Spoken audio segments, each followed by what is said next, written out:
Alors on va faire un lancement à l'ancienne, Régis. À l'ancienne, c'est-à-dire? C'est-à-dire on est aujourd'hui à Educatis pour changer. On est le 21 novembre 2018, c'est ça? 2018, on n'est pas du tout. Ah oui, il faut que je regarde la caméra, mais oui, c'est pas de la radio. Eh bien, on est à Educatis, donc on est bien le 21 novembre 2018. Ça, c'est extrêmement trompeur. Alors, on n'est pas à Ludovia, c'est bien une interview Ludomag. Et vous êtes bien sur Ludomag TV pour une interview exclusive, puisque je vais avoir la chance, le bonheur, la joie d'interviewer quelqu'un que vous connaissez peut-être. Nous, on le connaît bien ici, c'est Régis Forgione. Mais Régis Forgione, qui es-tu? Bonjour, je suis Régis Forgione, je suis l'acolyte du comique qui est à ma gauche. Je suis enseignant, prof d'école, maître d'école. Et vous, monsieur Aubard, qui êtes-vous? Alors moi, je suis Fabien Aubard et j'ai la chance d'être ingénieur pédagogique pour le centre de recherche interdisciplinaire de Paris, dont vous connaissez peut-être le directeur, qui est François Tadei. Alors pourquoi on est là, Fabien? Je crois qu'on est là pour parler, en tout cas, si les yeux braqués sur nous par les deux patrons de Ludovia, c'est pour parler de Twicté. Oui, même pas sous la contrainte, on va vous parler de Twicté. Enfin, c'est toi qui vas nous parler de Twicté, Régis, puisque j'avais une question simple à te poser au sujet de ce dispositif collaboratif d'enseignement et d'apprentissage de l'orthographe. Quelles sont les nouveautés pour cette 6e saison, il me semble, de Twicté? 6e saison. Déjà, oui, déjà. Donc Twicté, c'est vieux. Non, les insights, comme dirait Fabien, de cette année, de cette saison plutôt, c'est qu'on a voulu faire les choses en douceur, commencer doucement, pas de course au nom, vraiment laisser les choses se déployer en douceur, les gens arriver. Il y a cette fameuse opération zéro ghosting, Fabien. Tu peux en dire quelques mots? Ouais, alors zéro ghosting pour pas de fantôme.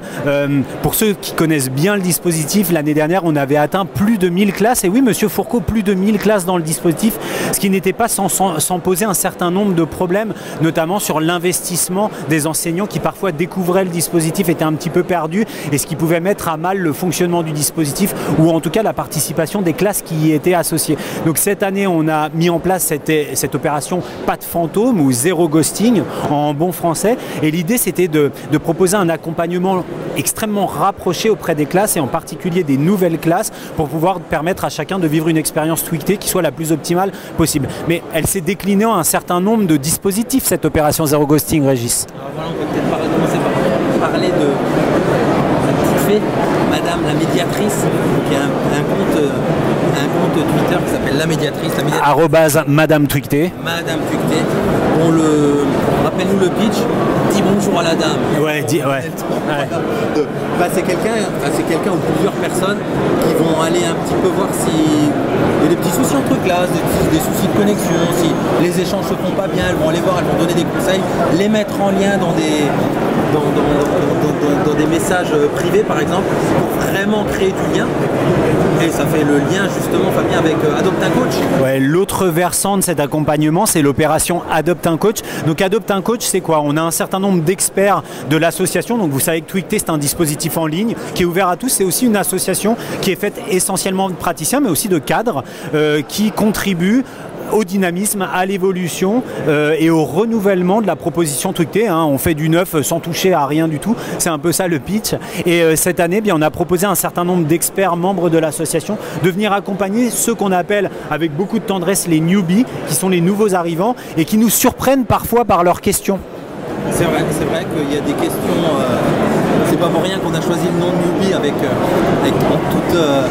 toute bienveillance. Mais on se rend compte qu'il y a des enseignants qui arrivent dans Twicté qui connaissent très peu de Twicté. Et donc ces coachs, ils ont vraiment la bienveillance de répondre à toutes les questions qu'on pourrait trouver extrêmement basiques. Il n'y a pas de questions basiques, c'est ce qu'on dit. Venez avec vos questions et les coachs sont vraiment là pour accompagner. Donc j'ai envie de dire, complètement débutant même en Twitter, vous arrivez là, vous êtes pris en main. Moi j'aurais envie qu'on dise un mot. Alors je sais pas quand ce duo de génie de Ludovia va mettre en ligne cette vidéo, mais peut-être du prochain opus de Twicté, une Twicté engagée. Ouais, tu as raison, pour le 34e épisode de Twicté, déjà ça ne nous rajeunit pas dans cette 6e saison. On a eu la chance de s'associer avec l'AFM Téléthon et avec la Société des internes en génétique de France qui vont nous accompagner sur une Twicté qui va mêler orthographe, génomique, science et solidarité. Donc voilà, on est partenaire et on est très très fiers d'être partenaire de l'AFM Téléthon pour cette année avec une tweetée spéciale génomique, donc le séquençage du génome humain. Alors on ne sera pas sur le versant maladie, même si les pensées pour les malades et les familles sera là, notamment au travers d'une action qu'on met en place de récolte de dons. On essaye un petit peu au travers de cette campagne de dire à chaque classe, si vous glissez 1 euro pour la participation de cette tweetée, eh bien nous on reversera l'intégralité de ces dons à l'AFM Téléthon. Et puis grâce aux internes en génétique de France, on va voir ce que c'est que cette question du séquençage du génome humain, parce que vous le savez tous les deux, on est sur une révolution numérique, on est aussi sur une révolution génomique où cette question du séquençage du génome humain qui est maintenant disponible pour tout un chacun pour une poignée de dollars, j'ai envie de dire, eh bien c'est aussi la révolution du 21e siècle. Vous avez vu comme il parle bien, c'est impressionnant. Je pense que vous avez ce qu'il vous faut dans la boîte. Peut-être on se dit rendez-vous au prochain Ludovia. Dont le thème, toi? Mais oui, le thème je le connais, c'est intelligence et représentation du numérique éducatif. Tout un programme.